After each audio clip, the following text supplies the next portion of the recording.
To the mayor classes. I hope you are doing well. आज हम पढ़ेंगे क्या, हमारा टॉपिक चल रहा है मेकिंग ऑफ द कॉन्स्टिट्यूशन, जिसमें हम पहले कंपोजिशन पढ़ चुके हैं। अब हम पढ़ेंगे कि उसके ऊपर काम कैसे हुआ। आज का टॉपिक रहेगा हमारा working of the constituent assembly. अब ये जो कॉन्स्टिट्यूशन असेंबली जब बन गई और इसकी फर्स्ट मीटिंग कब हुई थी, 9 दिसंबर 1946 में हुई थी। और फिर उस टाइम पे किसने इस चीज़ को बॉयकॉट किया था? मुस्लिम लीग ने बॉयकॉट किया था और एक सेपरेट स्टेट बनाने की डिमांड रखी थी। और इस मीटिंग को कितने लोगों ने अटेम्प्ट किया था? ओनली 211 मेंबर्स ने। कितने लोगों ने? ओनली 211 मेंबर्स ने। डॉक्टर सचिदानंद सेना, जो उस टाइम पे डॉक्टर सचिदानंद सेना जो थे, वो ओल्डेस्ट मेंबर थे और उनको एज ए टेम्परेरी बेसिस पे इलेक्ट किया गया था प्रेसिडेंट ऑफ द असेंबली। और ये कौन सी प्रैक्टिस के चलते किया गया था? फ्रेंच प्रैक्टिस के चलते किया गया था। फिर उसके बाद किसको बनाया गया प्रेसिडेंट?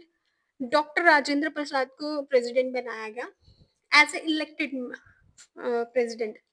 वो उनको क्यों चुना था डॉक्टर सच्चिदानंद सिन्हा को? क्योंकि वो ओल्ड एज थे। और डॉक्टर राजेंद्र प्रसाद जो थे वो इलेक्टेड प्रेसिडेंट थे असेंबली के। और साथ में ही दो वाइस प्रेसिडेंट चुने गए थे, एक H C Mukherjee and Krishnamachari. एक HC. Mukherjee and VT. Krishnamachari were elected as the vice president of the assembly. ये क्या थे? वाइस प्रेसिडेंट थे किसके? असेंबली के। और इन शॉर्ट टर्म्स में हम कह सकते हैं assembly had two vice presidents. अगर कभी हमें क्वेश्चन आ जाएगा कि वर्किंग ऑफ द कॉन्स्टिट्यूशन में कितने प्रेसिडेंट्स, वाइस प्रेसिडेंट्स थे, द आंसर इज टू। और उनके नेम्स क्या है? HC. Mukherjee and VT. Krishnamachari. फिर ऑब्जेक्टिव रेजोल्यूशन। ऑब्जेक्टिव रेजोल्यूशन को किसने लाया था?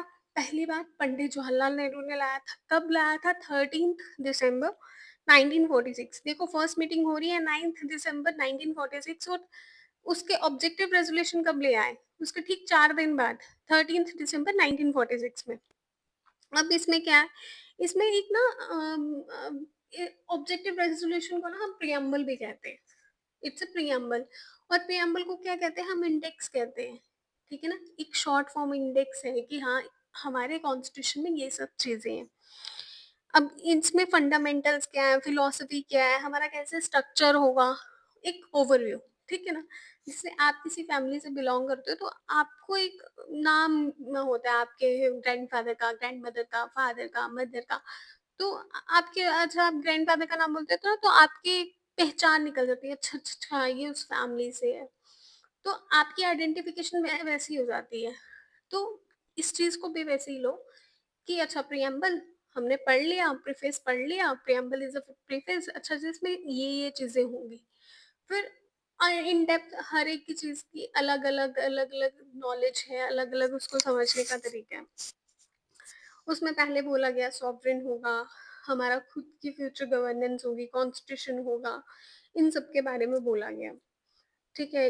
हमारा जो भी हमारे कॉन्स्टिट्यूशन में सेलियंट फीचर्स हो गए, fundamental rights, fundamental duties, DPSPs, parliament, cabinet mission, जो भी है कैबिनेट को रिलेटेड है। फिर हमारे मिनिस्टर्स, हमारा इलेक्शन कमीशन कैसा होगा, ऑडिटर एंड कंट्रोलर के बारे में, म्यूनसिपैलिटीज, म्यूनसिपैलिटीज में पंचायत हमारी क्या है, आर्टिकल 370, आर्टिकल 371, कितनी सारी चीजें हैं हमारे कॉन्स्टिट्यूशन में। हर एक चीज का अपना एक लॉ है, अपना एक रूल है, हम उसके अकॉर्डिंग चलते हैं। ठीक है? बट हम जब वो प्रियम्बल इज एन इंडेक्स। ठीक है? और ये रेजोल्यूशन कब हमने अडॉप्ट किया था? 22 जनवरी 1947 में। और इसको शेप इवेंचुअली शेप देते देते और इसको मॉडिफाइड फॉर्म में जो था वो प्रियम्बल आज हमारे जो कॉन्स्टिट्यूशन में है वो preamble as a preamble show होता है। ठीक है? फिर changes by the independence act. अब क्या क्या चेंज हुआ? ठीक है? Princely states stay away from the constitution assembly. आहिस्ता आहिस्ता क्या हुआ? पहले तो वो दूर रही, इनको लगता था कि हमारी सोवर्निटी खत्म हो गई। फिर उनको चीजें समझ में आने लगी और वो ज्वाइन होने लगे। ऑन अप्रैल 28 1947 में रिप्रेजेंटेटिव्स हुए 6 स्टेट्स, 6 स्टेट्स आई थी प्रिंसली स्टेट्स। और उसके बाद एक्सेप्टेंस किसकी हुई? माउंटबेटन प्लान की हुई जून 3 1947 में, for the partition of the country, कि अब पार्टीशन हो जाएगी, अलग हो जाएंगे। और ये प्रिंसली स्टेट जो सीट्स थी असेंबली में, इनके ऊपर, प्रिंसली स्टेट्स के ऊपर डिपेंड करता था कि किसको पाकिस्तान के साथ जाना है और किसको इंडिया के साथ जाना है। वो उन पे डिपेंड करता है या उनको इंडिपेंडेंट रहना है। तो हमें इंडिया को यूनाइट करने में सबसे बड़ा हाथ डॉक्टर सरदार, सॉरी डॉक्टर निकल रहा है मुझे, सरदार वल्लभ भाई पटेल जी का है, सर का है। उन्होंने हमें ज्वाइन करके रखा, एक साथ में लेके रखा। अब इस एक्ट में क्या था?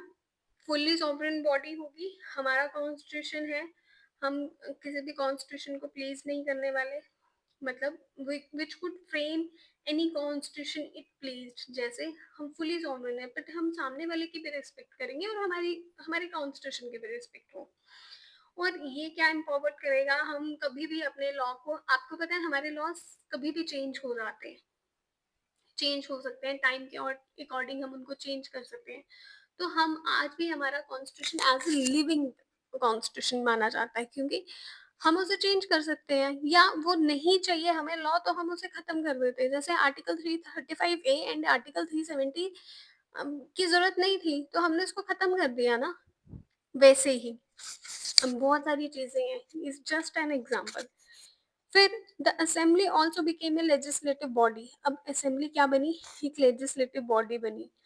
अब इस वर्ड्स में separate functions were assigned to the assembly, separate function assigned हुए।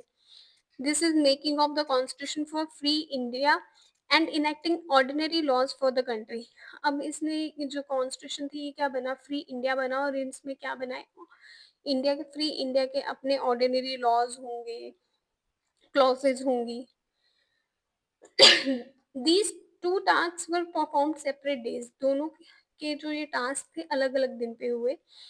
पहला जो था, first parliament of free India, dominant legislature free India का। whenever the assembly met a constituent body was chaired by, किसने चेयर किया था? Doctor Rajendra Prasad, हमारे elected president. When it met as the legislative body, it was chaired by, अब जब legislative body आई तो उसको किसने चेयर किया? जीवी मालवंकर जी ने। तो two functions continued till November 26, 1949 तक, when the task of making constitution was over। ये कब तक चला? जब तक हमारा कॉन्स्टिट्यूशन हमारा बन नहीं गया। The Muslim league members hailing, अब मुस्लिम लीग के मेंबर्स जो थे जिनको इंक्लूडेड पाकिस्तान, उन्होंने विड्रॉ कर लिया, अपने आप को हटा दिया। फिर हमारी जो रिप्रेजेंटेशन थी वो 299 हो गई, और अगेंस्ट किसके अगेंस्ट हो गई? ओरिजिनली कितनी थी? 389 थी, फिक्स हुई थी 1946 में कैबिनेट मिशन प्लान में। फिर उसके बाद स्ट्रेंथन। अच्छा एक चीज और, कभी कभी ना क्वेश्चन आ जाता है कि डिसेंडिंग ऑर्डर में लिखो कौन सा प्लान कब आया था, या असेंडिंग ऑर्डर में लिखो, आपको ऑप्शन दे दिए जाते हैं। Cabinet mission plan, Mountbatten plan, independence act. एक एग्जांपल दे रही, तो इस चीज को भी बड़ा अच्छे से समझना, और एक ना स्टोरी लाइन क्रिएट करते जाओ। जितनी अच्छी आप स्टोरी लाइन क्रिएट करोगे ना उतने अच्छे से आपको समझ में आएगा।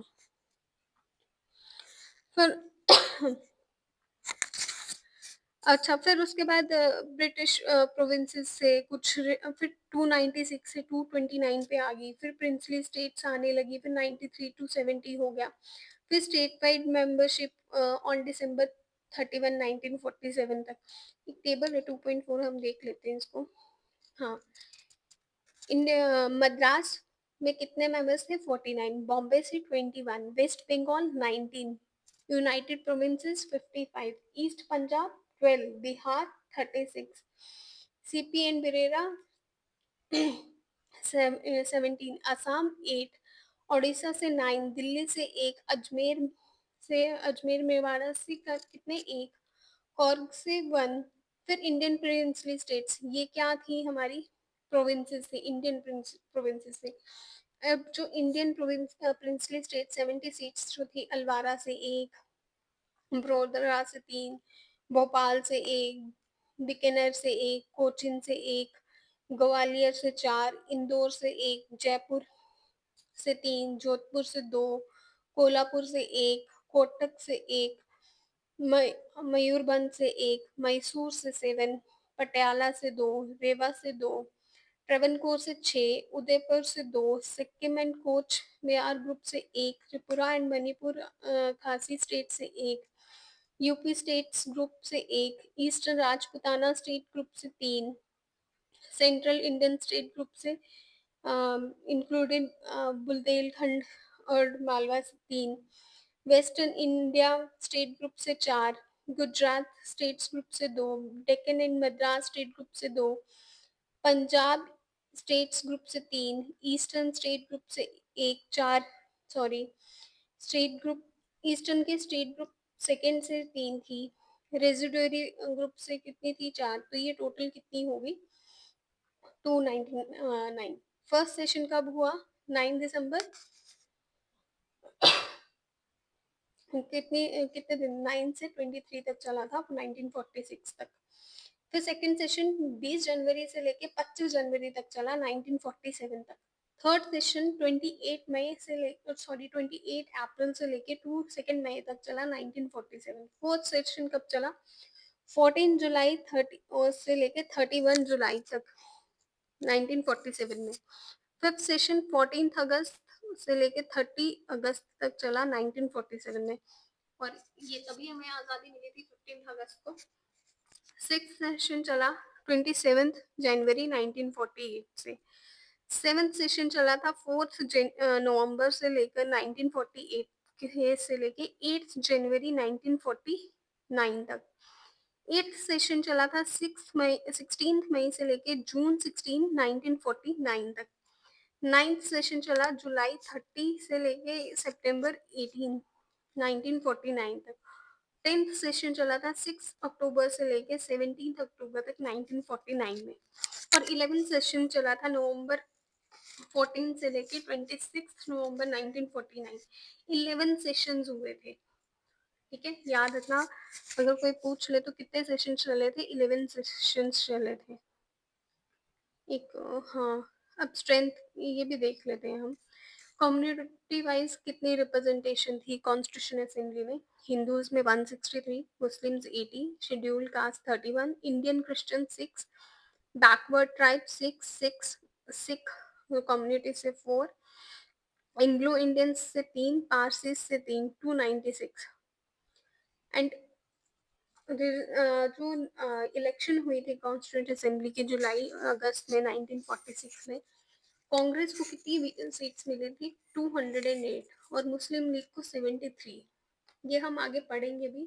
और टोटल सीट्स कितनी थी, बाकी को कितनी मिली थी, 290, टोटल सीट्स थी हमारी 296। तो मेजोरिटी में कांग्रेस थी एंड सेकेंड नंबर पे मुस्लिम लीग। इंडिपेंडेंस 8 थे, इनके बारे में भी हम पढ़ेंगे। इस टेबल से जस्ट ओवरव्यू ले लो।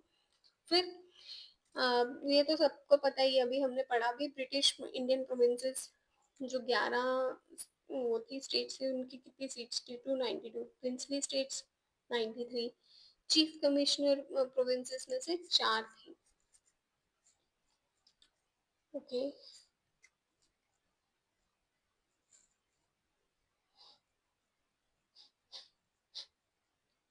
एक सेकेंड, हाँ, यहाँ तक हमने कर लिया, हाँ, टेबल तक। अब अदर फंक्शंस क्या परफॉर्म हुए थे, अदर फंक्शंस परफॉर्म, हम बाकी ये कमेटीज क्या हैं, फंक्शंस क्या हैं, माइनर्स कमेटीज क्या थी, ये बहुत इंपॉर्टेंट है। और बहुत आता है पेपर में कि कौन सी कमेटी को कौन चेयर कर रहा था, उनके नाम याद होने चाहिए। तो हम इस पार्ट को कल करेंगे, ड्राफ्टिंग कमेटी के कौन थे कौन नहीं थे उनके बारे में। इनएक्टमेंट में क्या हुआ था, कितने, जब हमने इनएक्ट किया था तो कितने लॉज थे, कितने आर्टिकल्स थे, उन सब के बारे में, किस चीज़ को लाया था। फिर इन्फोर्समेंट के बारे में। कमेटीज के मेंबर्स याद रखना बहुत ज़रूरी है, कौन कौन से मेंबर थे, किस किस कमेटी में थे, तो इसको हम अच्छे से कल कंप्लीट करेंगे। प्लीज़ भागना नहीं है, आराम-आराम से पढ़ेंगे। और मैं कल डिसाइड करके बता दूँगी कि मैं कब लाइव आ रही हूँ। Bye bye, take care.